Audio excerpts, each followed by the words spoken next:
Welcome back to Over 55. We have a great guest here today. It's the Minister, Sophia Aggelonitis, who is the Minister responsible for seniors and revenue, which is two big, I think, very important ministers. So welcome to our show. It's great to be here, Ron. Thank you very much for the invitation. And I love London. So I get to spend a couple of days here today and tomorrow, and I'm really excited about that. Well, we thank you for coming to this, the Small Smoke, I guess I would say. But it's a great city, and it's nice of you to come because we have a great senior population.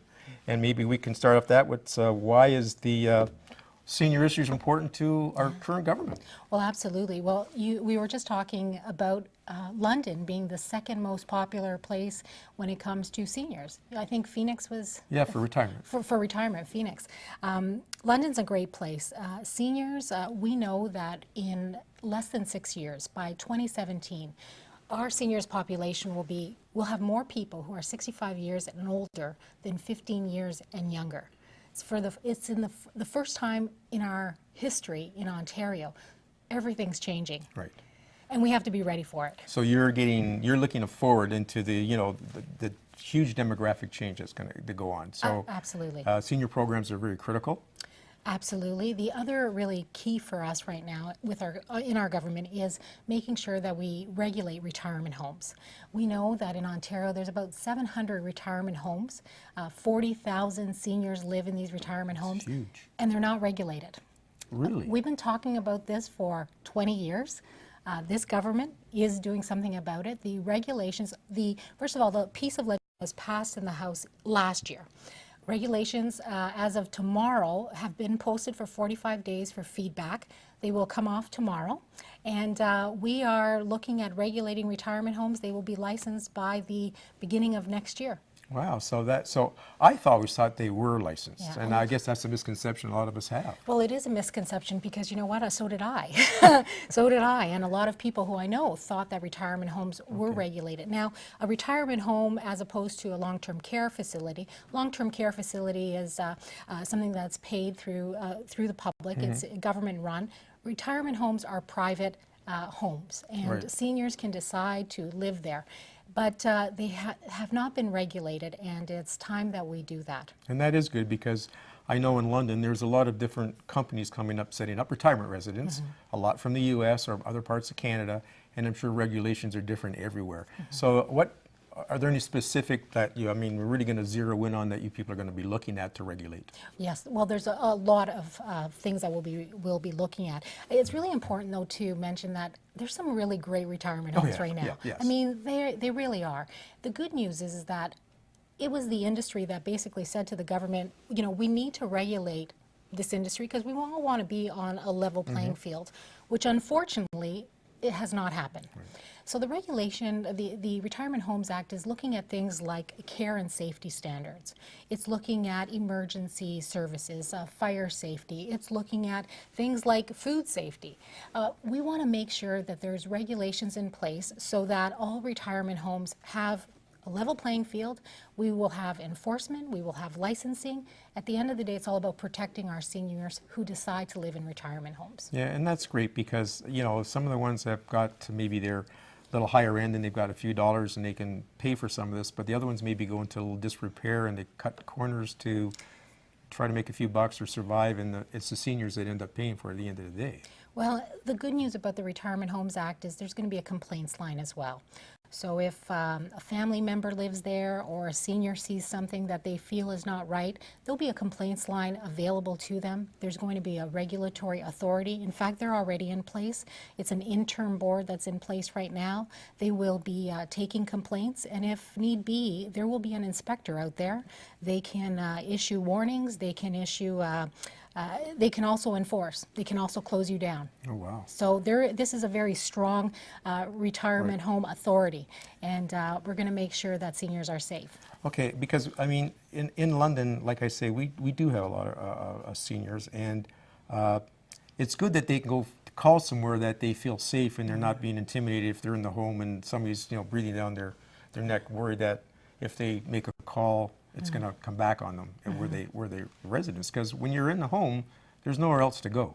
Well, that's the other thing that the Retirement Homes Act will have. It's a residents' rights. So there will be a residents' council that is created at every single retirement home. So this will give residents security when it comes to those kinds of issues. Because again, this is a private residence and you pay very good money to live there.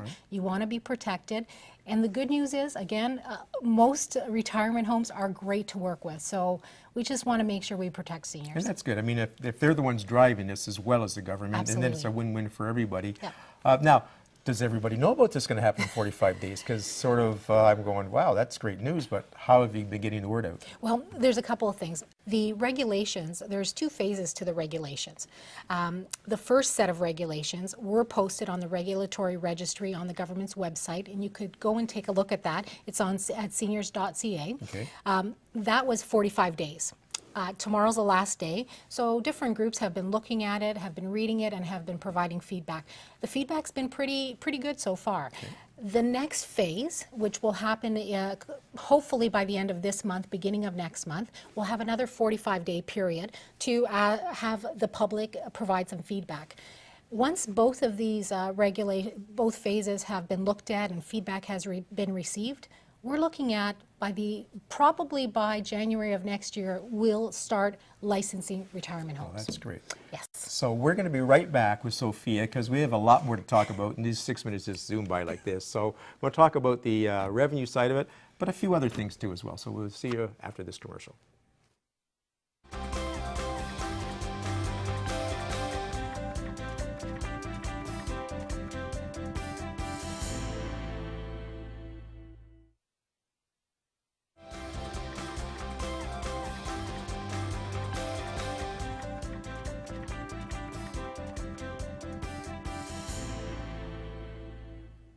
Welcome back to Over 55. I'm here with Sophia, and we're going to talk about that one of our other positions is Minister of Revenue.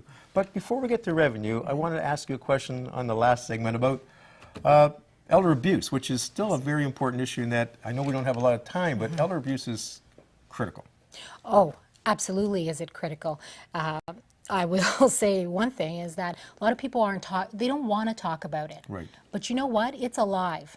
This is an issue that is so important to have a very, very open conversation with your family and friends. Elder abuse exists, whether it's financial, it could be physical, it could be neglect, but it's out there. It could be verbal. The key is that there is a seniors safety line. The government has invested about $5 million since 2003 in prevention programs. But at the end of the day, we need to start talking about it. And if there is any senior who you feel has been abused or has been telling you that they're abused, you have to call the police right away. Right. So Right away.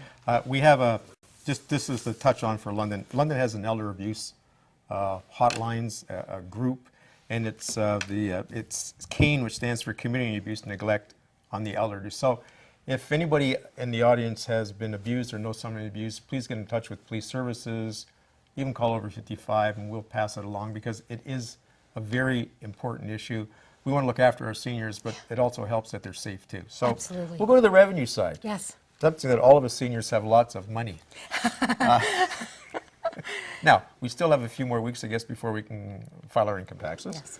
But Now, it's coming quickly. It's coming fast. Yes. And so I guess the question is, and this was a good question, why should seniors file a personal income tax return if they don't even owe any tax? I was thinking that's a sort of interesting question. Well, it's interesting when you have both hats, the Ministry of Revenue Right. and Ministry responsible for seniors. There's a lot of seniors, but a lot of people Right. who do not file because they don't owe. But our comprehensive tax package, which includes the HST, includes a lot of credits and benefits for seniors. There are seniors credits, for example, the seniors homeowner Right. property tax grant. That's $500. It was $250. It's now $500. You have to fill in your income tax because you won't get this money that comes to you, these benefits. We have things like the energy and property tax credit. For a family, it's about $900. For seniors, it's $1,025. That's a lot of money. So there's a lot of these types of benefits. You can't get them if you don't file your income tax. So I've had a few tax consultants on this show Yes. talking about, because it was this time of the year, and I sort of recommend that people go to these experts because there's not a huge charge if they're making minimum income, but they know all the laws and what's going on, and for somebody to sit down and crunch the numbers themselves, sometimes it's a little more difficult. I know up until the end of March that there's a lot of free services for people earning under $25,000 Yes. a year. So Yes. that's something to look at next year. But okay, so you're telling me what kind of benefits they can get. What about on fixed income and cost of living? How does that work? Well, that's what's really important is we want to make sure that our seniors not only get the tax benefits and the credits that they deserve, but there needs to be enough money there for them to live a great life. You know, our seniors have given so much to all of us. We have to make sure that there's programs out there so that they can live a wonderful life. And there are programs. It's important that you either contact your MPP's office, who has a list of the programs. You can go on the Ministry of Revenue's website. We have something on there called the Benefits Directory. And you will go in and you fill out the information, and all of a sudden you will see exactly all the benefits that are offered to you, all the benefits that you qualify for. There's also, and I love this, it's a tax calculator. Oh. So you go in there and you put all your information. Do you own your home? Do you rent your home? Are you a senior? What is your age? And then it will tell you exactly how much tax credits or benefits you will be receiving in 2010 and 2011. So nice step-by-step, sort of a fool's-proof sort of way to look at it. So Absolutely. So please even go. I could do that. Possible. I'm sure you have no problem at all, Ron. No, that sounds great because, you know, we talk about taxes, and I know it's part of life. You have to have it because we do as Ontario citizens receive great benefits. I know we love to trash everything, but it's a pretty darn good place to live is Ontario, and you have to give some back to get some back from it. Well, so, I don't think there is anywhere in the world that I would rather be. I know that, well, my parents came to Canada in the 1960s. They came with $35 in their pocket. And you know, where could they raise a daughter who could run for politics, become a minister of this great province? It's Ontario. It's a great place to live. It is. We're very lucky. So, okay, so is there anything else you'd like to add about the either the tax credits or revenue? Because revenue is a huge position. I mean, I wouldn't even want to gather how much money that comes in versus what goes out. But Well, I think the really important message that I'd like to get across is, even if you don't owe any taxes, please fill out your taxes at the end of this month. Visit our revenue website. There's a lot of great information there. so that's an important message, because I've heard people that slid for years because, well, I didn't make enough to do it, so it's not worthwhile. But really there is. Yes. And, well, great. Sophia, I want to thank you very much for coming on our show. It We look was forward great. to talking with you. I hope you come back to our great city again, because you bring a nice smiley face to this city. Anytime. Thanks, Ron. Thank you for watching Over 55, and we look forward to seeing you next week.